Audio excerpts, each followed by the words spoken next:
We see Mike lightly getting on Harvey's nerves here. You're a little lippy for a Monday.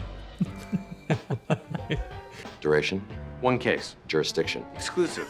What can I do to him? What do you want to do to him? Harvey. We see Mike start to develop some respect for Lewis, and the pieces are starting to come together. He kind of sees why. Nevertheless, Lewis can't help himself. Where you going? I just have to go back to the bathroom. You just went. Are you keeping track? Welcome to Suits on Suits. We're your co-hosts, Jared and Quinn Mayberry. This is the show where we talk all things suits. Thanks, Jared. So this is season 2, episode 4. Yep. We're going to talk about Mike and Lewis's budding bromance that then crumbles. The highs, the lows. We see the reemergence of Tanner. Everyone needs a good rivalry. Absolutely. And we see Harvey and Donna's relationship challenged. Is it bulletproof? Don't break my heart. All right, let's dive in. All right, so we see Lewis calling in his chip here and trying to take Mike. I'm calling in my chip. Our wager, the Price Sisters, my triumph. Does that ring a bell? Can't have it. Oh, well, then I guess you'd rather that I announce to the entire office that the mighty Harvey Specter is a welcher. That worked. Yeah, it's like it worked. It was incredibly effective. He ultimately, like, there's some back and forth before Harvey ultimately like releases Mike to go work for Lewis. But at the firm, how important is your reputation? Obviously, it's important. I think it's super important. Somebody calling you a welcher. I would say that's almost zero important. of zero import. I think the issue is that Harvey's whole persona is built around honor. Yeah. And he's and Lewis, in one of his rare moments of EQ, he plays on his honor. his vanity or his honor. Yeah, I mean, you know, firm relationships are all about trust. So, you know, it's obviously important. It's obviously important. We see Mike lightly getting on Harvey's nerves here. I was closing Cranston this morning. Oh yeah, I couldn't get it done by 9, huh? You're a little lippy for a Monday. The first of two lippies. I mean, it's cutting, dude. It's cutting. Yeah. But we hear Harvey later on call Mike lippy again after he's roasting him for his record collection. Yeah. Here's another question. Okay. Their relationship super close. Obviously, tons of mutual trust there. How realistic does this read to you? Not at all. Zero. I think the deference would be, look, you may have an interaction where you're very collegial and very friendly with like people in power, like 100%. But the idea that you're going to like give them shit constantly. Yeah, no way. No way. I mean, it just makes it unpleasant for that other person, and you're working for them. You're their employee. But I guess like, obviously they're heightening things here, but in terms of the familiarity versus, you know, a more professional relationship, I think it can be very informal, and I think that can happen. That tends to happen after you've been there for more than a year. This is pretty quick, Mike. Yeah, you're kind of jumping in there, but I mean, just like in any other corporate setting, what would you imagine that? No, I would not even close. Yeah. I would never in a million years get anywhere close to. Also, like, what about like hanging out in the office before Harvey gets there? Yeah, exactly. It feels like a little bit like going in someone's room, rifling through his stuff. Yeah, and then it's very much Little Brother. It plays very Little Brother. Agreed. Yeah. Little Brother when you're young children. I got Quinn to agree that At this point, are annoying. At this point, there's no difference. In fact, oftentimes the older brother has to look up to the little brother. Yeah, we all agree with you, Quinn. Yeah. Okay, so there's this back and forth. As punishment, Harvey honors the terms of his bet with Lewis and trades Mike like chattel. It does feel that way. Duration, 1 case. jurisdiction. Exclusive. What can I do to him? What do you want to do to him? Harvey. How do you feel about them zooming in, like with each, like back and forth? Perfect. It's so good. It was Editing filmed is very great. well. Yeah. Obviously, this isn't how it's actually going to play out in a work setting. But in terms of vying for resources at the firm, or, you know, access to a really productive or capable associate, is there actually some competition for that? 100%. This reads really well, or very true to me. If you're a senior person trying to staff your deal or litigation matter, getting the best associate is a lifesaver to you. Because otherwise you're just going to be worrying about work product. You're going to have to do more work. You're not going to be able to scale as much as you should as a senior person in the firm. So big win for Lewis here, and him and Mike start working on the liquid water case. Yeah, which is why he has almost like a sexual reaction. There's a lot of that going on. I know. in The this show. innuendo is good. It's funny. All right, so Lewis and Mike start working together on this liquid water case. Have you heard of liquid water? Yeah, sure. Liquid water. We put the IQ in liquid. We see this initial conversation where they're talking about why liquid water is being sued. And basically there's this question as to whether or not it's false advertising or if it's just puffery. And their defense is that it's puffery. That no one would believe that it was a factual statement. Yeah, and so then they explain puffery here. My defense is puffery. Oh, you gonna stick out your chest? No, Mike, puffery is... Big, bold, empty statement not meant to be taken as fact, therefore not subject to deceptive advertising litigation. So this is like there's some jostling for power here and respect early on between these two. Yeah, the currency in this firm is intelligence, it seems. 100%. Yeah. Everything else, including hard work and availability, seems secondary. And even your cool quotient. Yeah. Yeah. Because this is pretty nerdy. Pretty nerdy stuff. Yeah. But so great explanation of puffery. But then we see Lewis has some terms for Mike. They're going to work together. Wait, Lewis? If we're claiming puffery, why do I need to waste all my time with these motions? We're at war. And in times of war, a private does not question his commanding officer. If I ask you to wipe out a village, you say how high. That. The mixed metaphor. It's so good. And not even like a recognition of it being a mixed metaphor. It's hilarious. such a good character trait. He's so great, yeah. Here's the most important thing. No sex of any kind. Weakens legs, clouds your judgment. Got it? No sex. Of any kind. The walking away. No sex. No sex. No sex. Like, obviously, these terms aren't realistic. Yeah. Well, maybe the no later than 7 and leaving no earlier than 10. Like, as absurd as that is, I've never seen it personally, but I could imagine at a New York law firm. What about no sex of any kind? Oh God. All right, But so that's the a litigation terms, matter. yeah. I'm So just saying, like, yeah. these specific terms, for the most part, are not realistic. I wasn't saying all of them. I was trying to cherry pick. Yeah, but like at a big law firm, how often do they give you work and expect you to get it done versus set the terms of doing the work? The unique thing is about a big law firm is no one is trained in management. And then, so everyone has their own management styles and what works for them.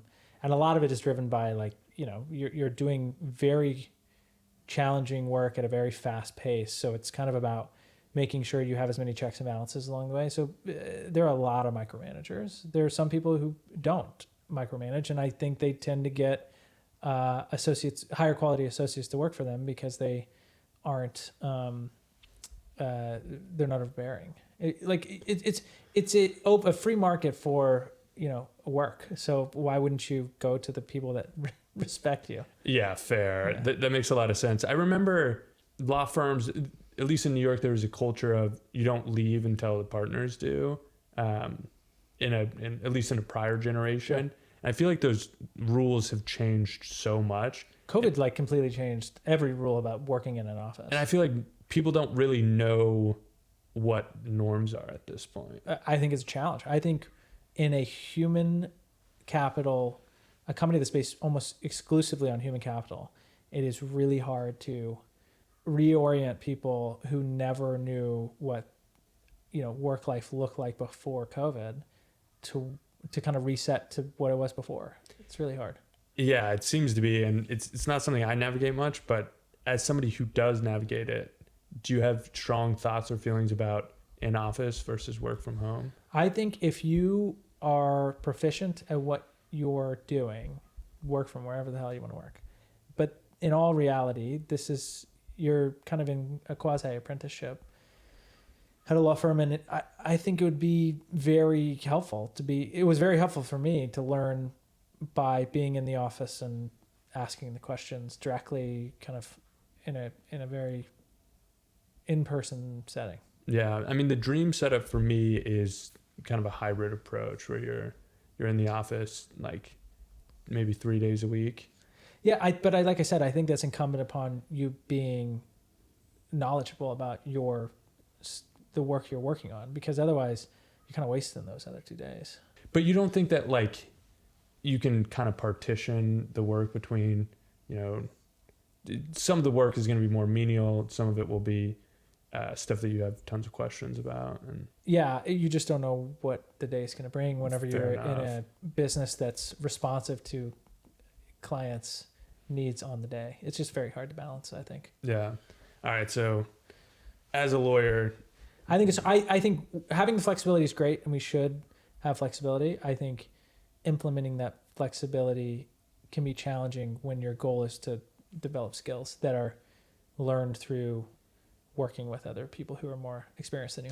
that makes a lot of sense. And I mean, this situation with Lewis is actually a decent parallel where, It's a perfect example, actually. yeah, we don't know what Lewis's expectations are.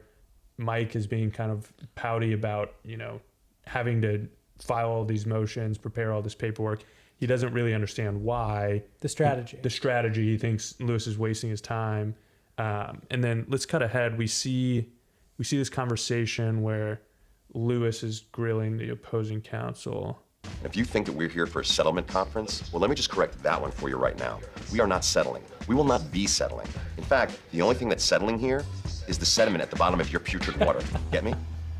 And we see Mike start to develop some respect for Lewis, and the pieces are starting to come together. He kind of sees why. That was Amazing, I know. He could have just let him say it. So hard to like. Yeah, And I love him for that. I know. For every hour you spend drafting them, they're going to spend 10 hours figuring out how to argue it back in court. You're going to bury them in paperwork. Look at you. You catch on quick.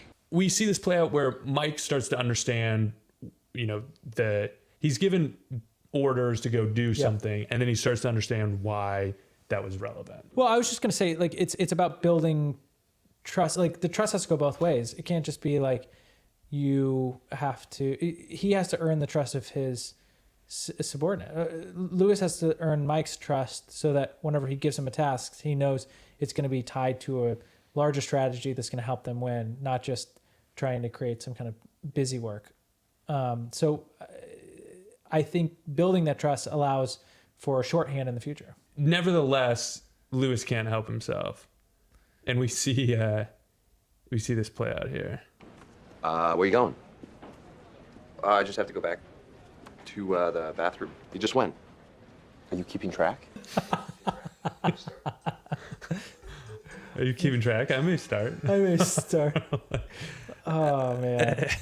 It's every time the relationship starts to get close, you know it's gonna break. Well, I mean, he's so tone deaf. One, he's like, yeah, I may start. That wasn't even like a comeback to Mike's little retort. It was just like like a factual statement. I may start. Secondarily, they take micromanaging to a whole new level. 100%. And I guess like, can you talk about expectations a little bit, generally speaking? So like, you're expected to be responsive. Hyper responsive. And so what does that mean? I mean, realistically, as quickly as humanly possible, you're responding to emails and getting back to people. You also are balancing the fact that some of your work requires thought and, you know, space and time, and you have to think about it to see if you can come up with a solution that's like makes sense. Wrap your head around the problem. So like you're balancing like responsiveness with substantive work, but I don't know. Ideally within an hour, definitely within 24 hours, that kind of stuff. But responding to emails like much more quickly than that. I think depending on if it's an active deal, you should be responding. Again, ideally within an hour. Yeah. Definitely within 24 hours. If it's an active deal, quicker than that. That makes sense. Yeah. And it just depends on what kind of practice you have. If you're in a practice where you really can only be on one or two matters, then it changes the dynamic. Yeah, like if you're on a big M&A deal with, and that's the only deal you're working on, then and there are it better 40 be people on it, you're immediately. like, within a minute sometimes, where otherwise every email is being held up. Yes. Every subsequent email. Yeah. It's very domino. But are there any other like expectations that come to mind, or not really? I think the other expectation is like when you are going to be slower, or you're going to be, focusing on something else because a different matter is like more pressing or immediate, the communication. I think like telling people proactively like what they can expect from you it's huge. All right, so we've seen the ebb and flow, but basically Mike and Lewis have this budding bromance throughout this episode. There's like mutual respect. So much mutual respect. It's fun to see. It always is. And then it comes crashing down. Yeah, well, and it's like those, to be honest, Lewis is a great lawyer and he's smart. Yeah. And Mike can respect the hell out of that. Totally. And he's actually, there's a part of him that really wants to get along with. Yeah, because work's a lot better when you get along with your colleague. Totally. Yeah. But despite being really antisocial in a lot of ways, there's clearly this part of him that wants to get along with people. Totally. But he can't help himself. No. Well, because he doesn't want to get got. What do you think the driver is actually? Great question. That's where I was trying to go with this. Is it's like I don't think he wants to get got, and then Mike and Harvey kind of act like high school bullies, and you're like, you see why he has this shield up a little. The chip on his shoulder. Yeah, because he's always the guy. His tone deafness leads to him being the butt of the joke. Yeah, it's such an easy target. And then so whenever he does try and open up a little bit, a lot of it's self-inflicted. For sure. But oftentimes, I just can't help but think, he's got his guard up for good reason, unfortunately. Yeah. And I would hope that, every time they start to, Lewis and Harvey or Lewis and Mike start to get close, there's a turn typically within the same episode. I know. I wanted to just see if this could play out for a few episodes, and I think it will. I think they're foreshadowing. I think they're setting it up. Now you got to have a different heel. So I was about to say you have to have a other foil. characters. So but surely you can do that with somebody else. And you got to introduce a new character, right? And it can ebb and flow, and then. Because I do think right now the character list is actually quite tight. Mm-hmm. There's like a couple recurring characters, but you're talking Harvey, Mike, Lewis, Rachel, and Jessica, and Hardman. Donna. And Hardman's in there. But he's like kind of like peripheral. I know, but what a perfect potential foil for all of them. Yeah, for all of them. I agree, but then you have to give him power, and you'd have to bring in some peripheral characters that under him. So to your point, he has power. He has power. Yeah, he's got to have. Because otherwise, it's like okay, all of us against him, and then it's kind of unbelievable that he has any power. Yeah, even with a name on the door. No, 100%. But okay, so. Speaking of peripheral characters, we see Tanner reemerge in this episode. I like that. Yeah, there's this Randall v. CM case. He's the first foil for Harvey that you kind of like. Harvey has given his respect to. 100%, and you see why. He's smooth. He's kind of slick, and he's thinking a couple of moves ahead. Yeah, exactly. Yeah. All right, so I want to talk about this lawsuit and a few things under it. Let's hit Harvey and Tanner's rivalry. We see Harvey get fired. The power struggle between Jessica and Hardman kind of plays out under the auspice of this lawsuit. It's a proxy war. It's a proxy war. It's a Cold War. Bingo. And maybe most of all, Donna and the missing document. Dude, that is the gobsmack of this episode. Yeah, and I've got a lot of questions for you about that. Yep. All right, before we dive in, let's have Mike and his photographic memory set this one up for us. Randall v. CM. Accident on the Merritt Parkway. They claimed it was Coastal Motors' hood. You killed it in court by saying it was the driver. This can't be surprising to you anymore. I kind of changed my tune about the photographic memory. Boy, would it be handy. I mean, for sure. But here's what I would say. He doesn't just have photographic memory. He comes to the firm and now he's downloaded the entire database. Why would you have ever read that freaking case file? It came across his desk at some point. He had some free time. Yeah, exactly. He's an ambitious young man. Yeah, so he's like, well, I'm just kind of, I'm staying, I'm going home too early at 10 o'clock, so I might as well stay till 2 a.m. to freaking read some excess court documents. The knowledge of the file like that is absurd. It's absurd. Yeah, but it would be handy. You've got to know. For sure.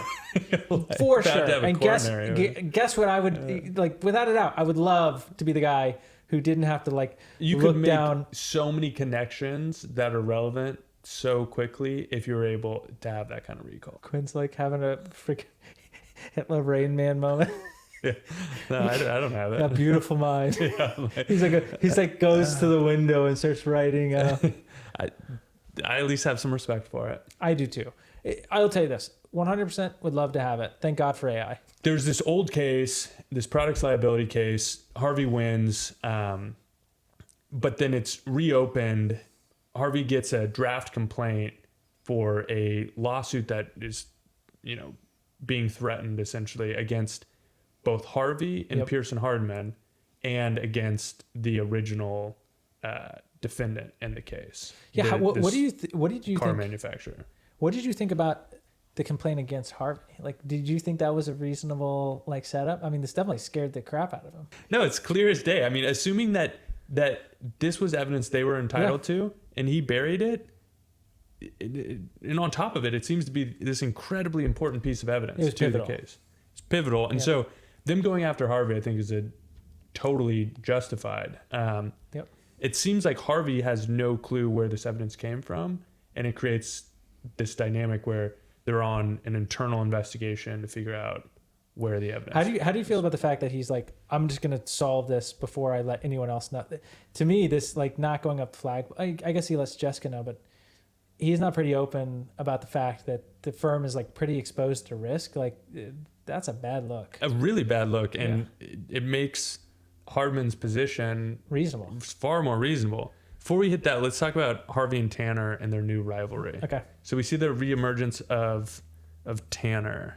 Harvey, that's for your client. We want $46 million and not a penny less.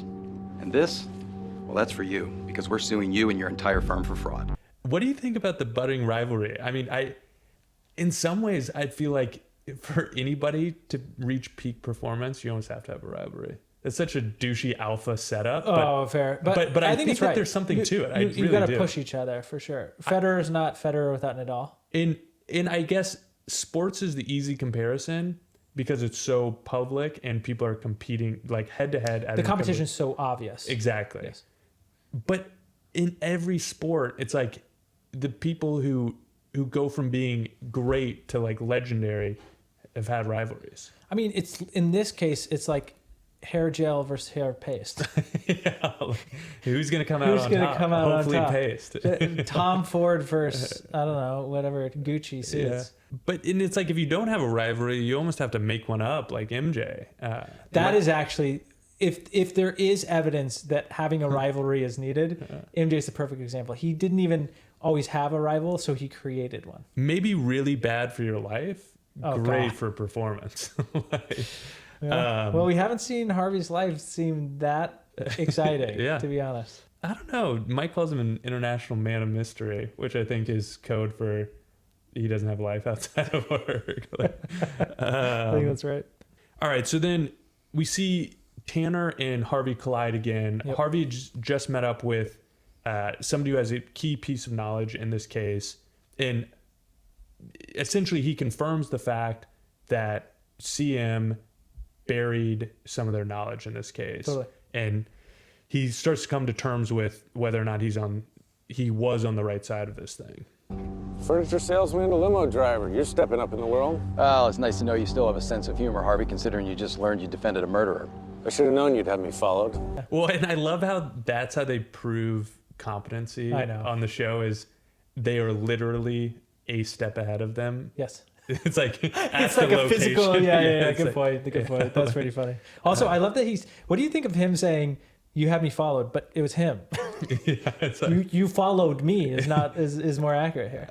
He didn't follow him. He was waiting for him, which is way more pathetic. You're just posting up for hours waiting for him to find the person you want to find. This raises a point on this episode where it's or I guess that's more pervasive, where Harvey has to confront the fact that he's not always on the right side of these cases.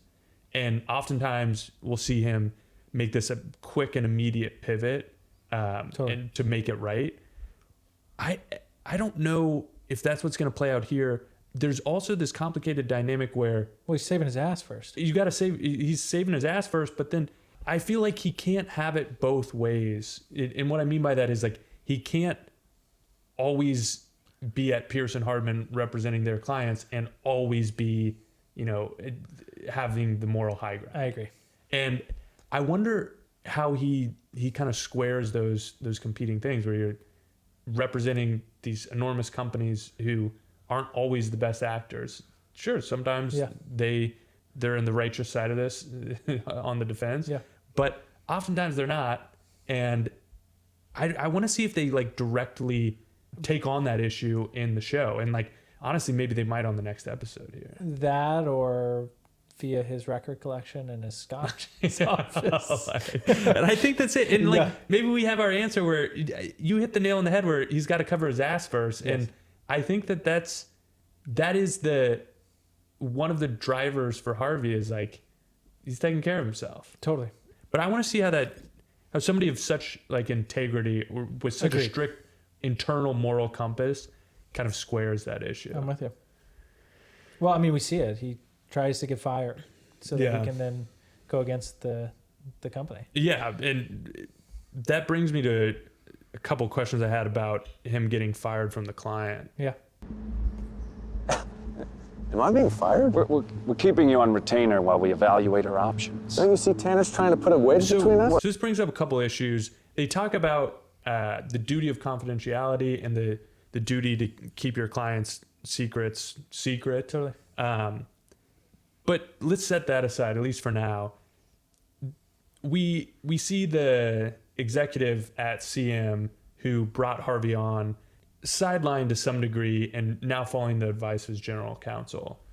How often do you see this relationship change where, outside counsel used to be interacting with the founder or an executive first and foremost, and then that relationship kind of falls under the purview of the general counsel more and more? It's complicated, but I think as soon as you start hiring a GC, the point is for them to be the point person in a lot of ways. And so, no, it gets complicated whenever you're representing, like whenever the board as a whole has questions, or if you have like a long-standing relationship such that, the CEO or the executive feels comfortable calling you. But that is the point. At some point, they kind of they get to a point and they hire a GC, and then that person is supposed to be the point person. Do you think that generally leads to greater efficiencies? Leads to... I think probably. Yeah. Yeah. I mean, it's hard. I prefer that's not even true. I really like having close relationships with both. A lot of my relationships start with just the founder relationship, and I'm kind of acting as their GC in a lot of ways. And I don't know. I think it differs. I think it's a natural progression of a company to get a GC because they get to a point where it's worth someone's full attention to deal with the legal issues that are, that the company's addressing. And it allows that individual to spend more time diving into the business and understanding it at a level that no outside counsel could actually understand the business. Yeah, I guess this is basically just a question of management where it's like, if you do a great job managing and hiring, it's going to be very fruitful. If you don't, then maybe there's something lost there.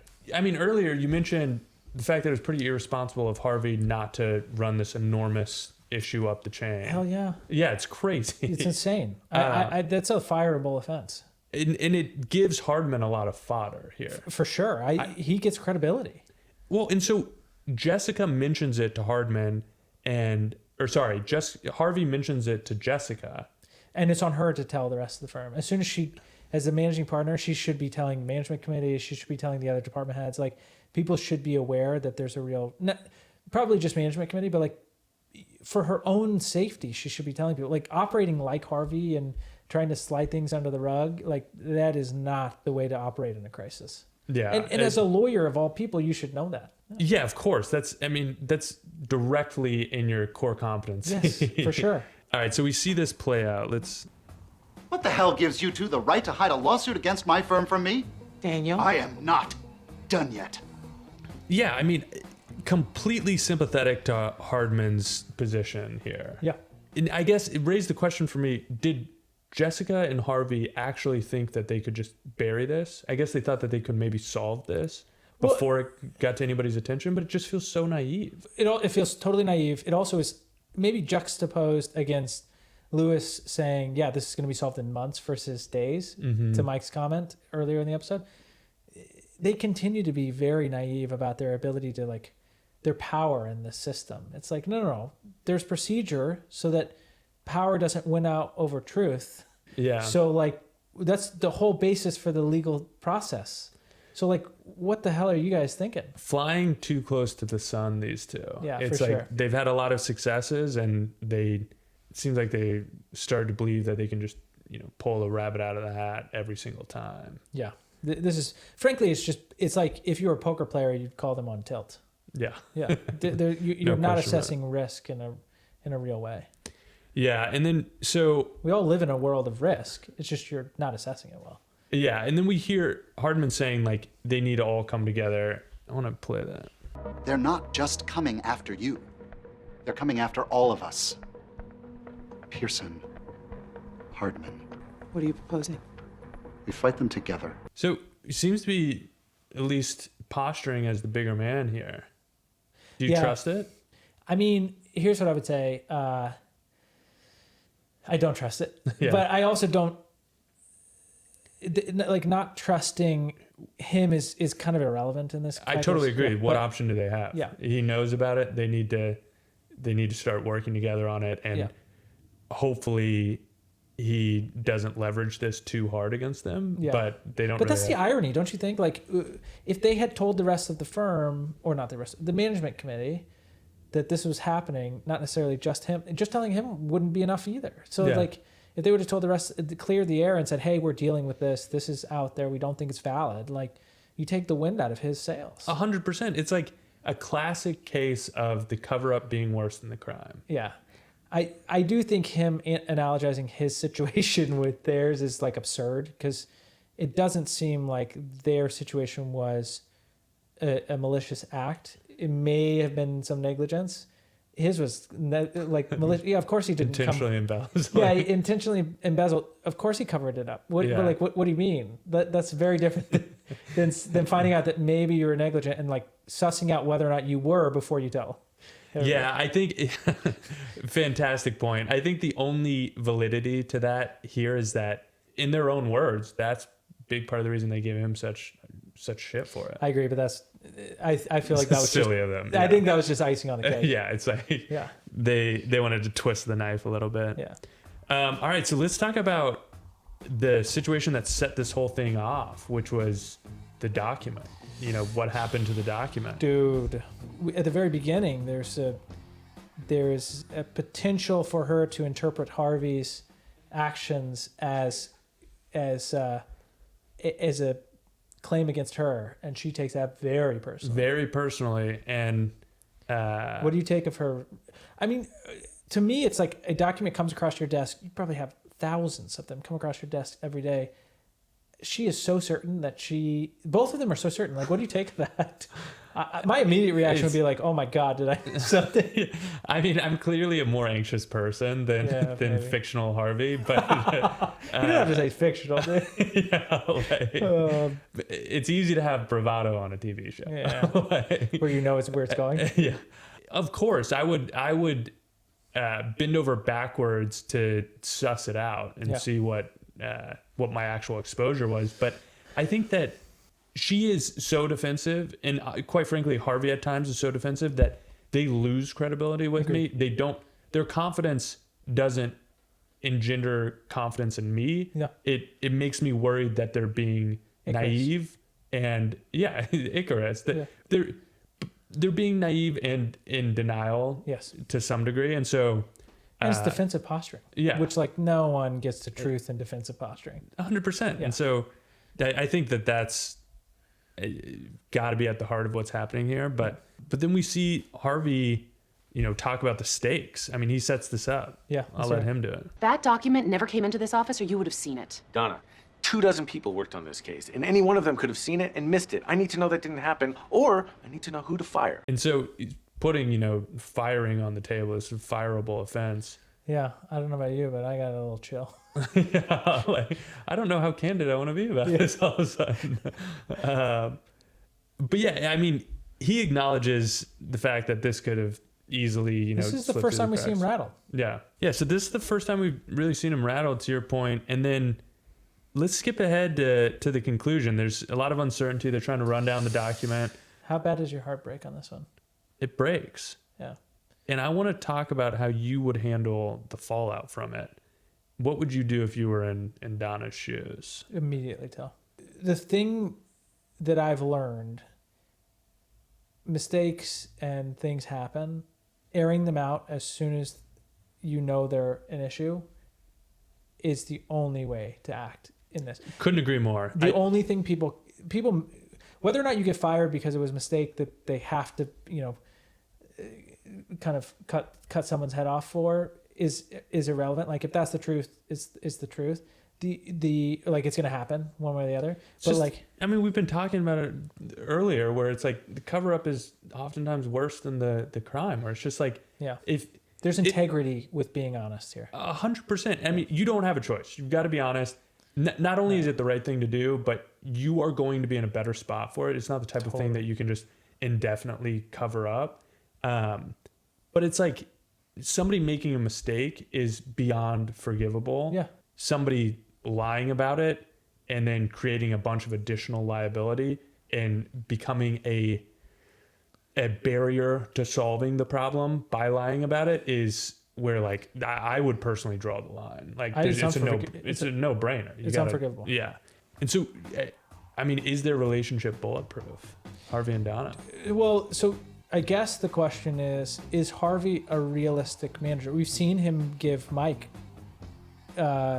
leeway and a leash, you know, and forgive him multiple times. Like, is he going to do the same with Donna? It'll speak to his integrity as the manager here, the one in power, if he decides to kind of, you know, fillet her for this mistake. I think it would be a bad look, personally. I think it'd be a really bad look. And I just hope she comes forward with it. She doesn't hold off. What's your thought? Well, setting aside the fact that there is a lot more drama if she doesn't tell, and that's great for a TV But she's show. got to be dead. Dead. She's got to be gone from the show if she doesn't tell. Maybe not, right? There's intrigue. Well, I mean, Mike works at the firm and he's never gone to law school or passed the bar. So, yeah, but you can't throw that in my face. These are independent. Again, in this fictional world, if they destroy the evidence, she destroys the evidence, how are they going to prove that it ever came across her desk? I don't think they can. I mean, unless they have redundancies. So then the question is, what is she, as a character, based on her moral compass, going to do if she has the option to destroy and never be caught? That's potential. I think we're about to find out. Yeah, I agree. So I guess my closing thought on this is she's got to come forward, but I feel for Donna so much. For sure. It is so core to her identity that she doesn't make these kinds of mistakes. She's super competent. Yeah, and we see her sad and lost in this situation. Yeah, I feel bad. I just hope she comes forward. Harvey acts reasonably and they find a solution. But you're asking a lot. It's going to be messy. It's going to be messy. All right. Last thing I wanted to talk about on this episode was the dynamic between Rachel and Harold. I mean, so we could sum this up by saying, don't be a Harold. For sure. I mean, and as we see later, there are a lot of Harolds. There are a lot of Harolds. And we don't know if, like, you know, what percentage of this is driven by him trying to be helpful. But regardless, he's kind of gawking and he's making this situation really uncomfortable for Rachel. And well, she has to come up with a story. She has to come up with a story. She's all this bandwidth for something that she shouldn't even have to think about. Agreed. You want to help me? My stapler's broken. Could you get me a new one? I'll get you 3. Harold. What do you think of the latter? Obnoxious. Yeah, I know. Harold's face, like, it's called a PC. Whatever. Yeah. There's Harold, but then we see that this is a common problem for Rachel. I was about to set this up as if it was some Easter egg that I caught, but it's plain as day. They're like, I mean, to be honest, I obnoxiously passed over it. All right. Well, thank you. Yeah. Thank you. And besides, you probably don't want all this stuff anyway. Well, there's that. Except for the stapler, of course. You got it. Of course. Thank you.